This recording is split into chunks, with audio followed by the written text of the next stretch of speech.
आधार card से तुम्हारा चेहरा मिलाया जाएगा।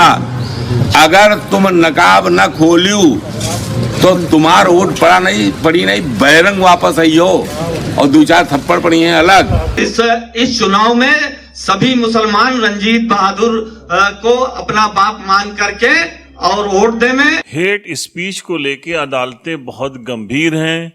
राहुल गांधी, आदम खान जैसे नेताओं की सदस्यता हेट स्पीच को लेकर जा चुकी है। सुप्रीम कोर्ट ने देश के सभी राज्यों की पुलिस को निर्देशित किया है कि बिना भेदभाव के हेट स्पीच देने वालों के खिलाफ कार्रवाई की जाए। चुनाव आयोग भी हेट स्पीच देने वालों के खिलाफ बहुत सख्त कदम उठाने की बात करता चला आ रहा है। हर जिलों में ऑब्जर्वर भेजे गए हैं जो बिगड़ैल बोलों पर लगाम लगाने के लिए लगातार निगरानी कर रहे हैं। देश भर का मीडिया चैनल्स पे बहस कर ये बताने की कोशिश कर रहा है कि हेट स्पीच से हमारे समाज का ताना बाना बिगड़ता है और माहौल खराब होता है। बिल्कुल एक गंभीर विषय है। इसके बावजूद जब चुनाव आता है तो हेट स्पीच देने वालों पर लगाम नहीं लगती है, कार्रवाई होती है। लेकिन ये अलग बात है कि अगर विपक्ष का कोई बोले तो कार्रवाई ज्यादा होती है, ऐसा लोग कहते हैं। हम नहीं कहते हैं क्योंकि ये फैसला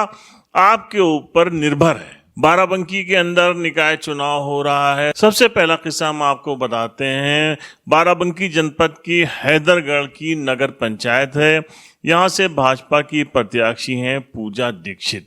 इनके पक्ष में प्रचार करने आए प्रदेश के कद्दावर मंत्री, स्वास्थ्य मंत्री हैं मयंकेश्वर शरण सिंह। उन्होंने स्पीच देते हुए कहा कि पूजा दीक्षित को जिताओ, क्योंकि अगर भाजपा नहीं जीती तो फिर पाकिस्तान की जीत हो जाएगी।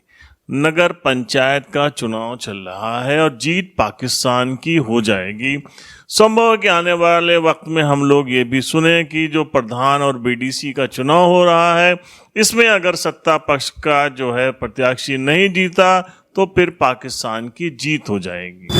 पड़ोसे कहें आप सब लोग जानते हैं कि खरे खरे बोलता हूँ मैं ज़्यादा टीम टाम नहीं कर पाता। हैदरगढ़ में 11 तारीख को चुनाव होने जा रहा है और कान खोल के सुन लीजिएगा, 2 ही आदमी जीत सकता है, 2 ही व्यक्ति। या तो पूजा दीक्षित जी जीतेंगी और या फिर जीतेगा कौन? पाकिस्तान। दूसरी घटना भी बाराबंकी के हैदरगढ़ से ही है। यहाँ भाजपा के विधायक हैं दिनेश कुमार।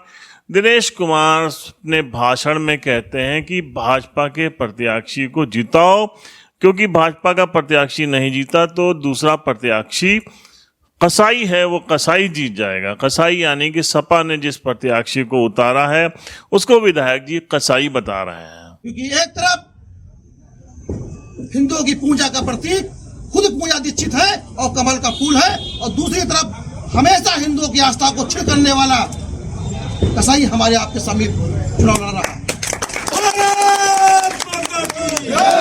और इस चुनाव में हिंदू बनाम कसाई का चुनाव है। कसाई का हैदरगढ़ में कब्जा नहीं होना चाहिए। मैं आपको खुले मन से ये निवेदन करता हूँ, ये हाथ जोड़कर वोट मांगता हूँ और कमल फूल के लिए वोट मांगता हूँ। कसाई एक पेशेवर लोग होते हैं, एक पेशा होता है, लेकिन कसाई कहकर वो एक को संबोधित कर रहे हैं कि सारे कसाईयों को संबोधित कर रहे हैं या किसी धर्म जात विशेष के लोगों को संबोधित कर रहे हैं, ये फैसला चुनाव आयोग को करना होगा। अब बात कर रहे हैं बाराबंकी के नगर पालिका परिषद नवाबगंज। यहाँ की अध्यक्ष पद की जो प्रत्याशी हैं उनके पति हैं बाहुबली रंजीत बहादुर श्रीवास्तव। 2 बार से नगर पालिका परिषद पर उनका कब्जा है। एक बार वो स्वयं रह चुके हैं और इस बार उनकी पत्नी है, चुनाव मैदान में है।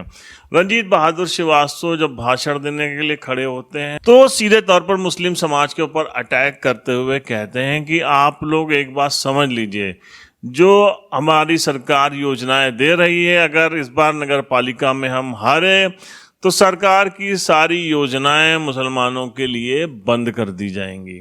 यही नहीं, जो औरतें नकाब में आएंगी उनका सुंदर चेहरा खुलवा के देखा जाएगा, और अगर वो जरा से भी गड़बड़ निकली या उनके आधार कार्ड से उनका चेहरा मैच नहीं किया तो वहीं पे 4-4 थप्पड़ लगाए जाएंगे। अगला चुनाव हमारे 24 का चुनाव होने वाला है, और अगर यह रिपोर्टिंग अब की हुई गए, अभी तो देखो इनका पसमानदा सबसे कहा जा रहा है कि भैया भाजपा जिता दो, यही लोग कह रहे हैं कि हमारा बूथ जिताई बाप का, और न जितायो तो ये जो झोला भर के राशन ले जाते, और ये जो तुम दवाई का पैसा आयुष्मान ले जाते हो, ये जो तुम्हारे जितनी मकान और दुकान तुम्हारी सभी प्रधानमंत्री से बन नहीं, तुमका जितने ही क्वार्टर मिले जा रहे हैं, सब सारी योजना हम आपको बता दें। अगर ये अब की कहूँ गड़बड़ी कही गई नगर पालिका में, हम उस दिन पीर पटान बोले रहन, ये तुम जान लियो सब तुम्हारी बंद हुई, सब बंद हुई हैं। जब तक ये अपना मुखौटा चेहरा सुंदर दिखाइए नहीं, जो बुढ़िया है जवान बन के जाते, आधार कार्ड से तुम्हारा चेहरा मिलाया जाएगा। अगर तुम नकाब न खोलियो तो तुम्हार वोट पड़ी नहीं बहिरंग वापस आई हो, और 2-4 थप्पड़ पड़ी हैं अलग। अब एक और साहब हैं, अल्पसंख्यक मोर्चा के पदाधिकारी हैं, प्रदेश के उर्दू एकेडमी के सदस्य हैं। वो कह रहे हैं कि मुसलमानों, तुम रंजीत बहादुर श्रीवास्तव भाजपा के जो हैं उनको अपना बाप मान लो, और अपना बाप मान के चुनाव में उनको ही वोट करो। और रंजीत बहादुर पिता समान है।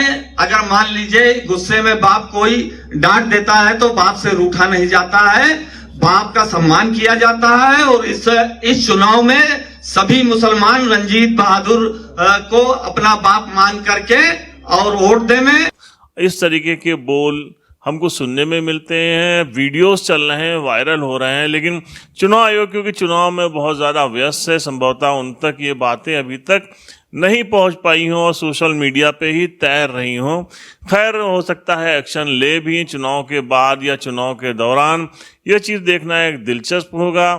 जो लोग हेड स्पीच की बात करते हैं उनके लिए भी एक मैसेज है कि कार्रवाई होनी चाहिए, कार्रवाई सब पे होनी चाहिए।